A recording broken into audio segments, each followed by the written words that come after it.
Go.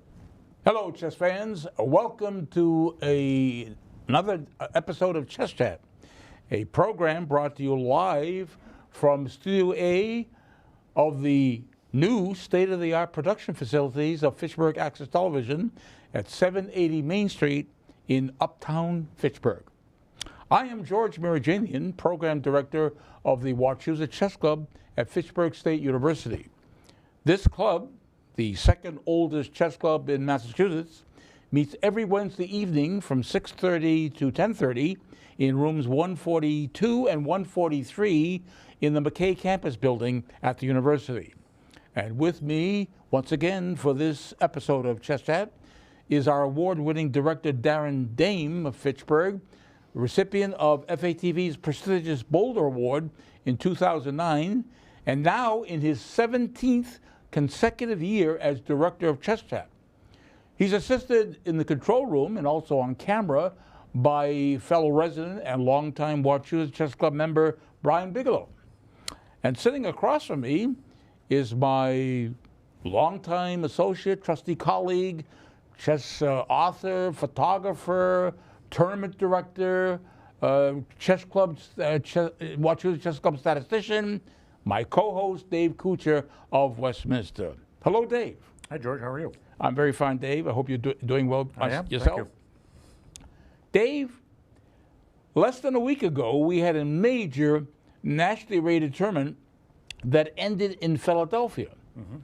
And this has been, for at least 51 years, the world's largest open tournament. It is the World Open. Mm-hmm. And this is a tournament that was actually created by the #1 chess organizer in the country, Bill Goichberg. Bill Goichberg is no stranger to people who are involved in serious chess. So he's been the organizer for all 51 years? He started this in 1973. The first one, first World Open, was held actually in New York City at the Hotel McAlpin in New York. He held it there for 4 years until he relocated the tournament to Philadelphia in 1977. Mm-hmm.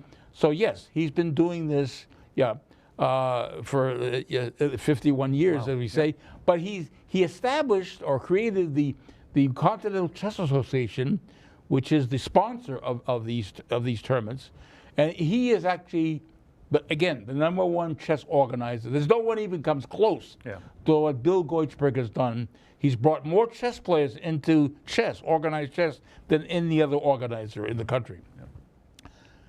I was pleased that we had 8 members of the Wachusett Chess Club who traveled to Philadelphia and played in this tournament. And that's a record that's never happened before. Yeah. And I want to give a recognition to the players who went down there. We had 8, as I say, 8 members, 8 current members, and 1 former member who was a club champion. And who was that? Who was the club champion who went down to Philadelphia? I don't know. You don't know who did that? You played her. You were the last person to defeat her at the one. Carissa Yip. Oh, I didn't realize Carissa. Carissa Yip played. Oh, yeah. Okay. Carissa Yip played in this year's the 51st World Open in Philadelphia. Okay. And she's a student now at Stanford University in California. She'll be entering her 2nd year in the fall, and she played in the top section with the grandmasters and other strong players. She even beat one, right? She beat a Russian grandmaster in the 3rd round of the tournament. Now, she didn't win. She wasn't a prize winner. Mm-hmm. Again, she's been away from chess for some time, being a student at Stanford.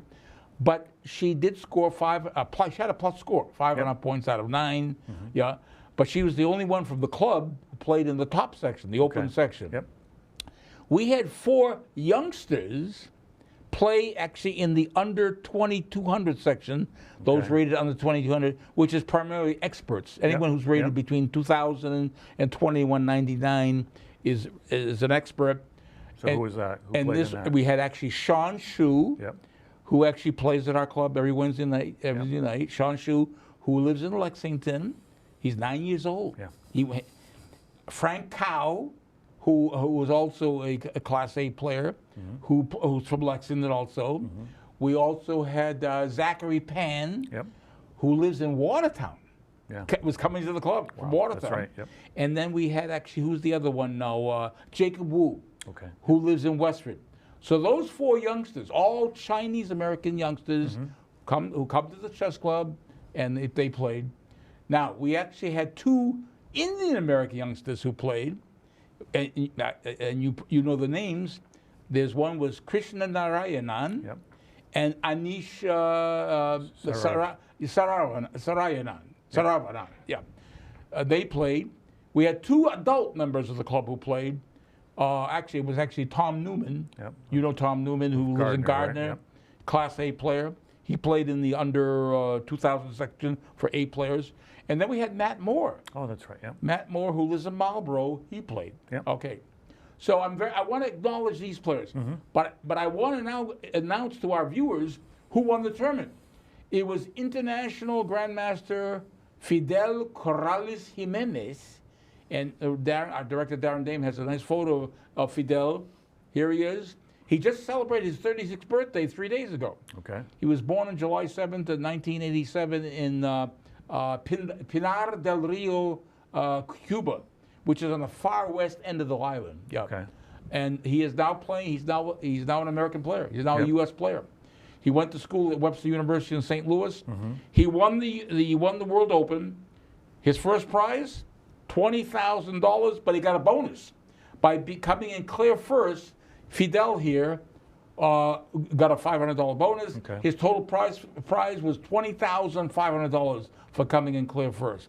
So we want to congratulate Absolutely, Grandmaster Fidel Corrales Jimenez, who used to live in Massachusetts. He's now living in New York State. Yeah, but again, a great performance by Fidel. Okay, what can we say about Fidel Corrales Jimenez? He won the 2020 Boston Chess Congress, which is played at Logan Airport every year. There's a congress, a tournament, and he won that in 2020. He was, some years ago, he was delisted by the World Chess Federation as a player in their database. They took him out. The World Chess Federation delisted him What was the reason? because of his absence from chess. Because he had not Oh. played chess for at least 6 months. They said, we're not going to list you anymore as a player. He actually wanted to, he didn't like that idea that he was being delisted. And he tried to get back to Cuba. I mean, tried to get, play back, be relisted as a Cuban player. They wouldn't allow it. The Cuban Chess Federation said, no, we're not going to let you back in. We're not going to delist you as a Cuban player. He said, hey, I'll become a U.S. player. And that's what he's become. He's now a very strong Cuban-American grandmaster. And we're very thankful he's now playing for us. And again, a very strong player. So I see no reason why we can actually present now a game that Fidel played, not from the tournament, because he didn't play any short games at the World Open, but he did play a game back in 2010, October 2010, against a Portuguese player by the name of Paulo Pinho. Paulo Pinho. This is a tournament in Portugal that Fidel played. And Fidel at that time was, 23 when he played. Right. Yeah. He was 23 years old. Rated 25.99. Yes. By the way, he's been a grandmaster, Fidel has, since the age of 22. He got the title in 2009. He had previously been awarded the international master title by the World Chess Federation, FIDE, in 2005. Okay. So we expect to see more of Fidel, in future tournaments. Yep. Now, this game that Fidel played in Portugal against Paulo Pinho, again, was played in October 2010. Right. Who had white in this game? So Fidel had white. Okay. Well, how did he open the game against Paulo Pinho? And he opened with d4. Okay. Which, along with e4, is the 2 most popular opening moves. Absolutely. So, in response to d4, Pinho responds with the pawn to f5. Now, have we seen this before on our program? Yeah, last month, as a matter of fact. Yes. Yeah. Our last episode, we presented this. What is this defense called? It's called the Dutch defense. Okay. And what do you think of this Dutch defense? I like to play it. You like play to play it. and I play it. So Yeah. we have something in common. Right. We both play this defense against Right. D4. Okay. But Jim, was it Rizzitano who was? Yes, International Jim Resident, who was on our program some time ago. Right. And his statement was it's very difficult to play well. Yes. So that's his comment about the Dutch Right, defense. because it sort of violates opening principles, right? It doesn't help with development. Yeah. And it weakens the king, but it almost guarantees a very tactical, dynamic game. Okay. All right. So- So it's an alternative to D5. I mean, D5 or NF6. NF6. Those are the other two most Main commonly ones, yeah. played. Yeah. Yep. All right. So how did actually Fidel continue on move 2? So this is actually considered to be one of the best ways to meet the Dutch is G3. Okay. All right. In response to the pawn to G3, Pino brings out the knight to F6, develops a piece. Okay. So he's got his first piece into play here. All right. Now what does Fidel do on move 3? Fianchetto's the bishop to G2. Okay. You use the word. I wonder actually if we have any viewers out there who don't know the chess term fianchetto. All right. There might be some. Right. We might explain to our viewers what a fianchetto is. A fianchetto in chess is when you place a bishop, any bishop, along the long diagonal, and that's actually what he's Right. doing now by Yep. placing the bishop on G2. Yep. Yeah, and it's called fianchetto from the Italian. Mm-hmm. We know a lot of players who pronounce it fianchetto, Mm-hmm. but let's correct all these players who are watching and say pronounce it like a true Italian would, fianchetto. Okay. All right. So, anyways, here's what Apollo did. He now is going to play his pawn from G7 to G6. Yep. Hey, looks like he may be fianchettoing Yes. on his side. Okay. It's White's move, Fidel's move. What does he do on move 4 now? So right now, all these moves are pretty standard in the Dutch. Okay. Been played, what, millions of times before? Sure, yeah. And what Fidel does here is not standard, and it's very aggressive. He plays H4. He wants to disrupt the king's side immediately. That is very early aggression. Yeah. You don't usually see this. Nope. Yeah. Okay, so he plays H4. All right, so I'm sure that made actually Pino think a while and say, what am I going to do against this? So he decided to play the pawn on D7 to D6. That was his move. Yeah, he could have played the bishop to G7. Yep, that's possible. Yeah, it was possible, but he decided to play the pawn to D6. Okay. And one of the ideas that's mentioned in books I have on the Dutch is that in case this diagonal opens, like the queen comes down, then the king has an escape square. There's an escape square on Yeah, D7? on D7. Okay. All right. All right, so it is Fidel's now fifth move. What does he do? All right. And again, very rare. He just continues to push. All right. H5. He just wants to completely open up the king's side. And he has a threat here. He's actually threatening by playing the H5. He's threatening actually to take that pawn. Right. And the pawn on H7 cannot retake because pinned. of the pin. Yep. All right. All right. So what now? Black here could actually take that pawn. Could he not with the knight? Could take with the knight. Yeah, okay, that was a possibility. Yeah. Right. But Pino now plays his bishop to G7, develop a second piece. Okay. Right. All right. So now it sort of gets rid of the pin because if this takes now the bishop's guarding the Yes, rook. the bishop is protecting the rook on H8. Okay. So what does now Fidel do now on move 6? Well, in fact, that's what happens. He's going to exchange pawns. There was the possibility he could have pushed to H6 and just kicked the bishop back to F8. So, right. But as you said, that's not what he did. Okay, so as we see on screen, he actually took the pawn. Exchanged his pawns. H takes G6. Yep. And of course, Pino retakes H takes G6. Yep. All right. Okay, so pawns are exchanged.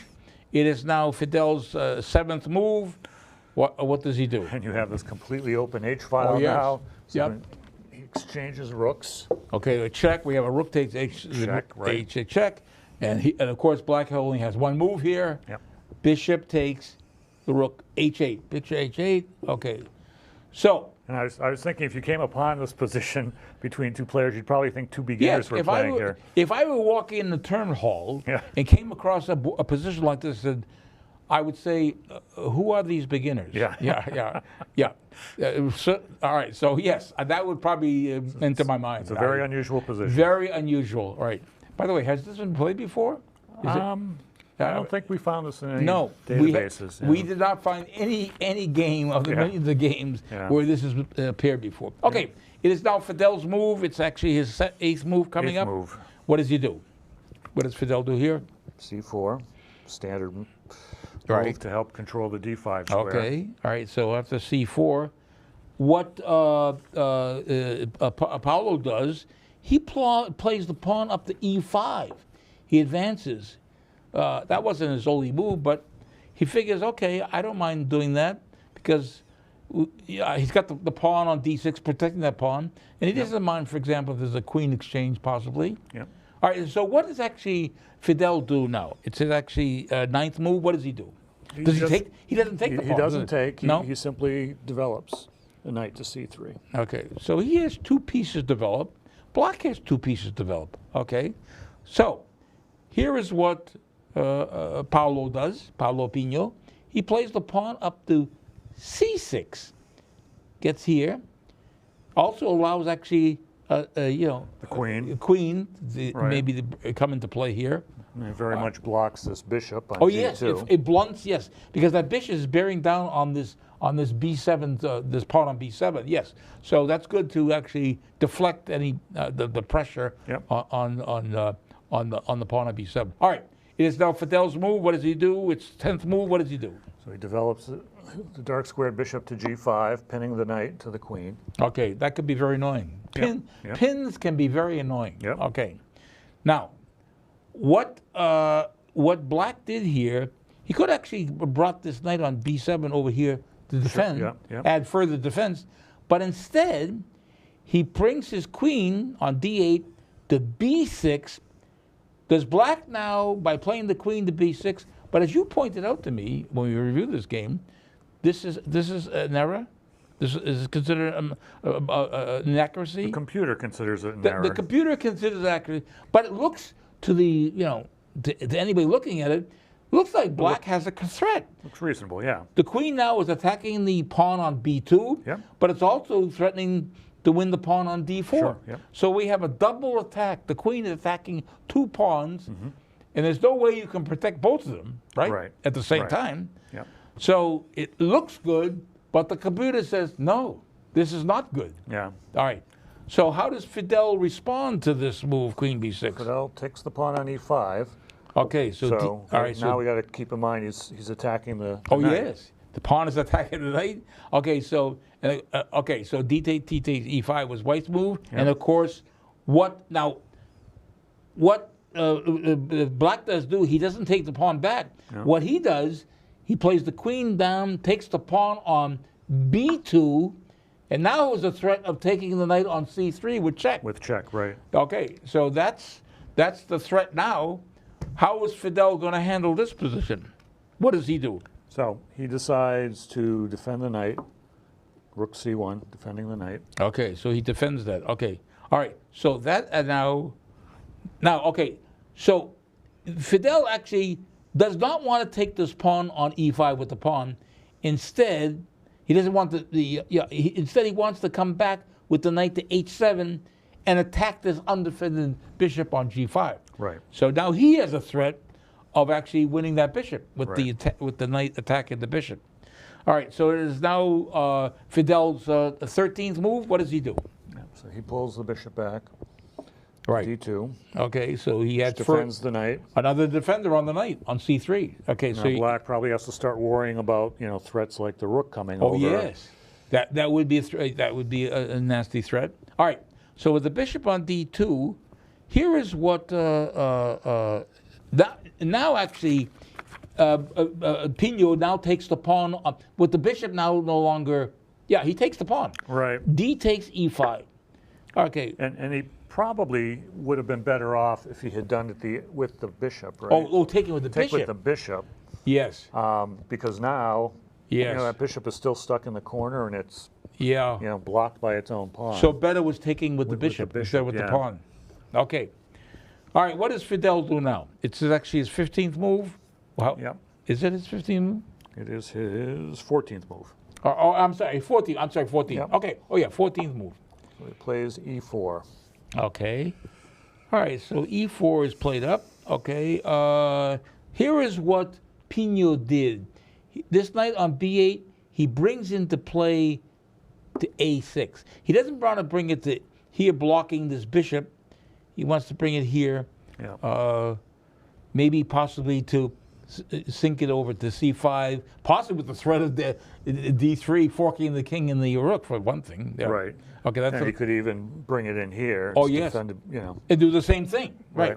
Yeah, exactly. So all right. So knight a6 was his move. It's now Fidel's 15th move. What does he do? Yeah, and we should say that there's a lot of tactics going on here that we can barely skim the surface on this with the time available. But this is a very complex game. A very complex and a very unusual position. Yeah, and here again, the computer analysis suggested that he go after the queen. Fidel had this move. He could have played this. Forcing the queen, there's only one move, the queen to here. a3. Okay, he could have done that, but he chose not to do that. Instead, what did he do? Yep, so he played queen e2. Okay. All right, but the threat of moving the rook to b1, attacking the queen is still there. It's still there, yeah. So black anticipates that and says, wait, you're going to attack me, right? You're going to bring the rook over to b1, so I might as well move to the square I'd be forced to if I were attacked anyways. Right. So he plays the queen to a3. So the queen, he wants to actually not get his queen, trapped here. Right. So he plays the queen to a3. Now it's Fidel's. And I guess if necessary, now it can just come back to help on defense. Yes, right, exactly. He can get the queen as a defender, right, as opposed to an attack, because there's no attacking chances here for that queen. He can't do it alone. Right. All right. So it is now Fidel's 16th move. What does he do? So he simply develops his last piece, knight to f3. Right. He's developed all his pieces. Yep. And of course, black has two undeveloped pieces here. Yep. All right. So what does black do here after that? Well, as you say, he brings the queen back as a defender all the way back to e7. Queen e7 is what is played by black in this position. All right.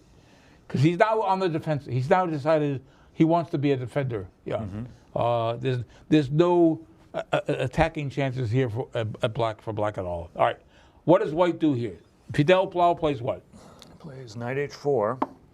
So now he's got an attack on this pawn, threatening a fork of the queen and the bishop. That's the threat. Yep, that pawn is unprotected. So the threat is to take that pawn and fork the queen and the bishop. Yep. All right. So black doesn't like this. Black says, wait a minute, I can't allow that pawn to be taken. So he plays the queen over to f7. Okay. So now the queen protects the pawn on g6. Okay. All right. It is now Fidel's 18th move. What does he do? So now he plays, what looks like a reasonable move. He plays bishop f3. But there's now a threat, and now we have a new threat. Is not the threat actually to take the knight to take the pawn on g6, right, because the queen cannot take back, because the bishop would go to would come here and would win the would win the queen. Win the queen. Yep. So the white's threat now is knight takes g6, and what black cannot allow that. Cannot allow the knight to take. So the king said, I don't want to be in line with any possible skewer here. Yep. He plays the king over to f8. Right. That's what he does. King f8 is actually Pino's 18th move. What does Fidel do now in this position? So now he tries to open things up. Okay. He takes f5. Okay. And now what Pino does, he recaptures that pawn on f5, but how? Does he do it with the bishop or with the pawn? He probably should have done it with the bishop. Finally develop that bishop. Get the bishop to take so he can actually be able to rook into play. But he decided to take it with the pawn instead. Yeah. He was better off taking it with the bishop. Even though his position was inferior, right, at least he should have actually done it with the bishop. He took it with the pawn. So g takes f5 is his move. Okay, so it is now Fidel's 20th move. What does he do? Yeah, and now because the pawn vacated that square, yes, he's able to plunk the bishop in on h5. Bishop h5 attacks the queen. The queen has to move. Where does that queen go? Okay, all right. So what the queen does is moves up to f6. Queen f6 is his move. Okay. And okay, all right, so it's now Fidel's move. All right, 21st move. What does he do? Yeah, so this bishop is going to wreak havoc. Now it goes to g6. attacking that knight, which is undefended. New threat. Yep. The new threat is actually attacking an undefended piece on h7, the knight. Okay, so what is actually Pino going to do here after this move? He's only got one square to move it to. Right. I mean, he only has one move for the knight to save it, and he plays knight to g5. Okay, so brings the knight to g5. That's his move. Okay. All right, it is now Fidel's 22nd move. What is he doing here? Now, yeah, the pieces just keep on coming here. Now it's queen to h5. Oh, wow. Okay, wait a minute. Now with the queen on h5, he's attacking this knight on g5 2 times. 2 times. Bishop and queen. He's threatening to win that knight. Yep. Now, well, how does Pino defend against this with the queen on h5? Well, he advances the pawn to f4, which blocks the bishop from attacking that knight. Yep. Okay, so the advance of the pawn to f4 stops the win of that knight immediately. All right, so what does Fidel do on his 23rd move now? What is he doing? So again, the attack just keeps coming. Knight to e4. Oh, wow. Wow. He's attacking he's attacking the queen for one thing. So. Okay, so what he does, he said, wait a minute, I have to get rid of this knight. He plays knight takes e4 is what Pino does on his 23rd move. And how does Fidel respond? So he takes back with the bishop. Okay, there's there. Okay. So bishop takes e4 was his move. All right. So now, finally, Pino develops his the right squared bishop on the 24th move. Yep. Does he not? It's a little late. Yep. Maybe it's too. It is too late. It is too late. Yeah. It's too late, but he does it. He brings in the bishop e6, brings that out.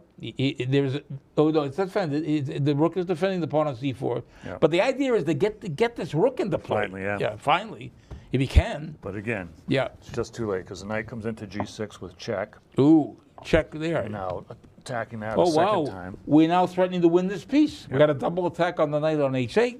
Yep. So the king has to move. It's under attack, and the king has 2 squares. Can either go to g8 or g7. Yeah. What does Pino choose? He actually chooses to go to g7. Yeah. Would it make any difference where he goes? Because this is a very hopeless. I think he's lost either way. He's lost either way. But he goes. Well, by going to g7, he says, okay, well now I'm having the rook. At least with the g. Defends. The rook now defends here. Right. If he played a g8, the queen would simply take it with check, and win the piece outright. Well, actually, no, because even then, it's still defended twice. That's right. It's defended. Oh yeah, the queen would be defending. Right. Yeah, okay. All right. Anyways, so he goes to g7. Now it's actually Fidel's 26th move. What did he do? Yeah. So he takes on f4. G takes f4. Okay. And now Pino says, "Oh, I got to bring this bishop back and pin that knight. Pin the knight." Okay. All right. So what happens here? It is now Fidel's 27th move here. 27th move, and now he takes on e5. Oh, wow. Attacking the queen. And here is where Pino resigned. He realizes he's going to get mated. He's going to get mated, or he could throw the queen away and delay it for a while. Right. Because say the queen were to move here. Let's show this on the board here. Yep. Queen moves over here. Okay. Is this game over now? This game is over because we have actually a mate. Which way? Can we do it actually? We can do it this way. Queen here, right? Check. Check, yeah. He's forced down to here. Right. And then queen takes h8, it's mate. Yep. And that's why Pino resigned his position. Well, we hope that our Chess Chat fans enjoyed the game we presented by Grandmaster Fidel Corrales Jimenez against Paulo Pino from this tournament in Portugal. And we hope you stay tuned for our next episode of Chess Chat. We promise it'll be another exciting game we'll present to you.